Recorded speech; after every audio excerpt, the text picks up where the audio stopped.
Who's Beethoven? Beethoven was Tovin Bey. He was a Moor. His mother was a Moor. Yes. And when he went deaf, that melanin kicked in. The inner eye kicked in. He heard music better when he was deaf than he heard it otherwise. There's also another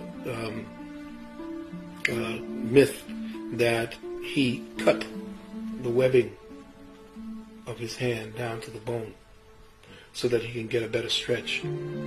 So there are some of the 32nd chords that he has. He plays, and most people can't play. They need like two people playing. That's why some people, in certain instances, you see two people playing Beethoven, two pianos playing Beethoven.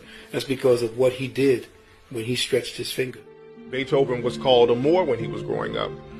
Beethoven, there's a book about him called Beethoven's Hair because people were so infatuated with the texture of his hair. So that African bloodline runs